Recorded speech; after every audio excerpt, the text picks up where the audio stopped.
Hello, my name is Jim Hernon. I am a social studies teacher here at Lyons Township High School. I want to welcome you to this 2020 virtual open house, and I'll be providing some information on the AP US History class. Basically, I've structured this into two pieces. First, I'll give you a little bit of my personal background so you can get to know me a little better, and then I'll provide you with some information on the course. So personally, I am a Chicago native, born and raised. First half of my childhood was spent in West Lawn, the south side, basically West Lawn neighborhood, around 63rd and Pulaski. Then when I was 8, we moved out to Tinley Park, Illinois, which is in the far south suburbs. While living out there, I attended high school at Marian Catholic High School in Chicago Heights. And then after graduating high school in 1987, I moved on to the University of Notre Dame. While at Notre Dame, I was a double major, studying both history and English literature, and graduated in 1991. Also, while at Notre Dame, I was a naval ROTC student, and upon graduation, I was commissioned an officer in the United States Navy. I served as a Supply Corps officer for 6 years on active duty from 1991 to 1997.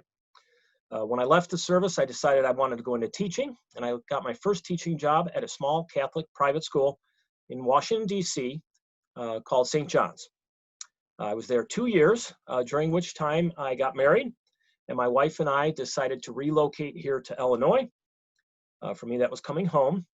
And not long after, I landed the job here at LT in 2002. And I've been here ever since. So I am in my 19th year here at LT. My wife and I have 4 kids, 2 teenagers, high school boys, a daughter who's 8, and a young son who is 5. So that's kind of the personal story. Now let's talk a little bit about the course. So the AP US History course, as all AP courses, as is the case with all AP courses, is basically structured and put together by the College Board, and we follow their guidelines. So the foundational structure of the AP US History course is a division into 9 historical periods, as listed on the screen there. So those 9 historical periods will basically be our unit structure over the course of the school year. So we are currently in Unit 2. The first unit, as you can see there, based on the recommended instructional time, is a bit shorter than some of the others. So we are already on Unit 2, and we'll be making our way to Unit 3 shortly. Now, as part of the foundations of the course, in addition to the unit breakout by time period, there's a couple other elements we have to attend to as well. We are also required to look at the course content through a thematic perspective, exploring various themes which are listed on the screen there. So these will have the students look at things from different angles, okay? Looking at the history from a political perspective or from an economic perspective, in keeping with the list there on the screen. Also, there is a significant writing element to the course, and those writing assignments are based upon or focused around 3 historical thinking skills. And I think there's a 4 in my parentheses there. I apologize for that. The course had a slight change and I forgot to update the number there. 3 historical thinking skills, being able to write about history, doing an analysis that involves comparison and contrast, cause and effect, and then continuity and change over time, how things have stayed the same and how they've changed. Now, when we look at the AP exam, which comes in May, and we can see here that there's 4 different parts to the test. The multiple choice questions, which is a 55 multiple choice question portion, starts out the test. And these are not your traditional multiple choice questions. They're basically questions that have stimulus, which means they are attached to a reading passage or a political cartoon, a visual chart of some sort.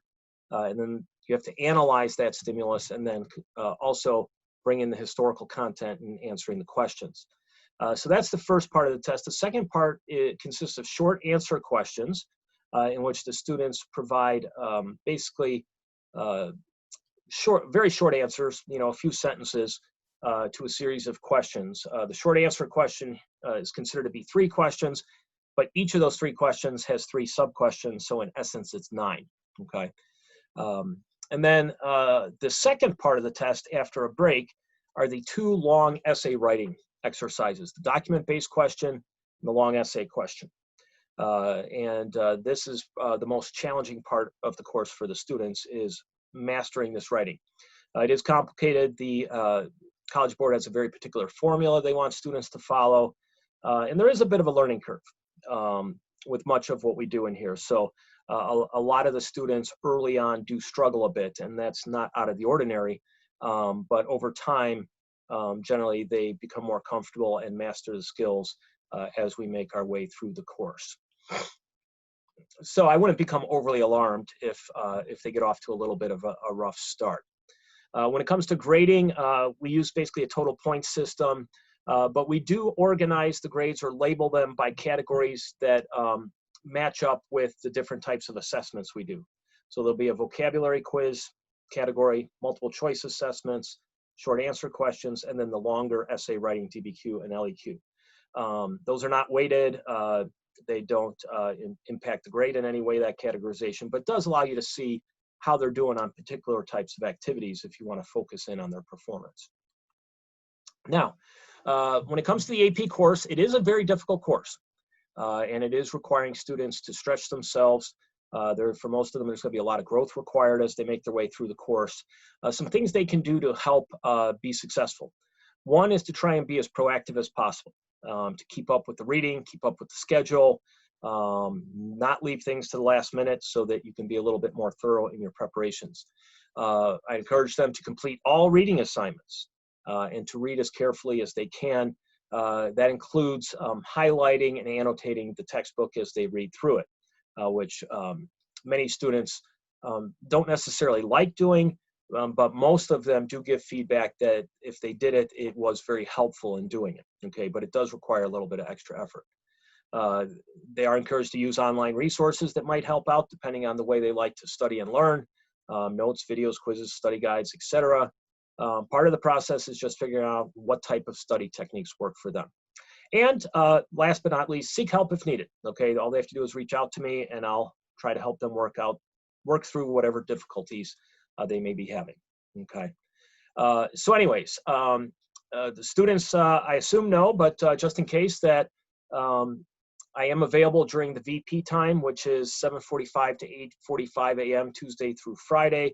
And then there's a VP time after school as well from 2:50 to 3:15 each day of the week. So all they need to do is reach out with an email, make an appointment, and we can connect up and I can try and help them through whatever they're working on. If you need to contact me, best way to do so is just to reach me by email. The email's on the screen there, jhernon@lths.net. So thank you very much for checking in, and I hope you have a great day or evening, and thank you very much.